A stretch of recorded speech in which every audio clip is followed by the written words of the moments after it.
ఈ రాత్రి ఆ కృపది కూడా కావాలా?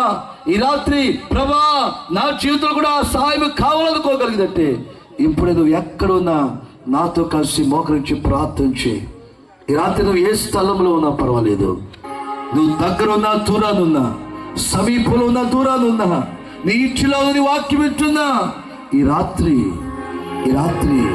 నీ దేవుడు దర్శించే సమయం ఇది, నీ దేవుడు మాట్లాడే సమయం ఇది, నీ దేవుడిని జ్ఞాపకం చేసుకున్న రాత్రి ఇది. ఏ అలవాటుకు బానిస అయిపోయావు నాకు తెలియదు, ఎలాంటి అప్పుల్లో కృంగిపోతున్నావో, కుటుంబంలో నెమ్మది లేక, సమాధానం లేక, నిజమైన సంతోషం లేక,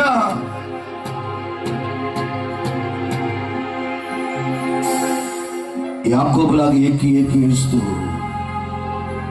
నేను ఒంటరి వాడిని అయిపోయాను, ఒంటరి దాన్ని అయిపోయాను, ఇంకెవరున్నారు నన్ను అర్థం చేసుకోగలిగిన వారని, ఇంకెవరున్నారు నన్ను రక్షించగలిగిన వారని, అయ్యో నేను చేస్తున్నది పాపం, ఈ పాపాన్ని క్షమించగలిగిన వాడు ఎవరున్నారని, నేను చేసిన ఘోరాలు ఎవరికి చెబితే నన్ను క్షమిస్తారని. సోదర సోదరి, ఈరోజు బాధపడుతున్నావేమో. ఇదిగో యేసుక్రీస్తు వారు నీ పాప కొరకు, నా పాప కొరకు కల్వరిలో మనము చెల్లించవలసిన శిక్ష ఆయన చెల్లించిన దేవుడు.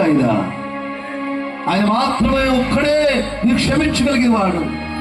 నువ్వు చెప్పిన చేసే పాపం నీ తల్లి క్షమించలేదు, నిన్ను ప్రేమించేది భార్య క్షమించలేదు, నిన్ను పోషించేది భర్త క్షమించలేడు. యేసయ్య ఒక్కడే క్షమించగలుగుతాడు, యేసయ్య ఒక్కడే నీ పరిస్థితి మార్చగలుగుతాడు, యేసయ్య ఒక్కడే నీ కుటుంబ స్థితిగతులను మార్చగలుగుతాడు. ఆయన ఒక్కడు మాత్రమే నీకు సమాధానాన్ని ఇవ్వగలుగుతాడు, సంతోషాన్ని ఇవ్వగలుగుతాడు, స్వస్థత అనుగ్రహించగలుగుతాడు, పరలోకాన్ని ఇవ్వగలుగుతాడు ఆయన. అందుకే యాకోబు అంటున్నాడు, ఇదే దేవుని మందిరం, దేవుని మందిరం బట్టి ఇలా ఉండింది. బాధపడే వారికి ఓదార్పు, కన్నీళ్ళలో ఉన్న వారికి సంతోషం, పాపంలో ఉన్న వారికి పాపం నుంచి విడుదల కలుగు చేసేదే దేవుని మందిరం.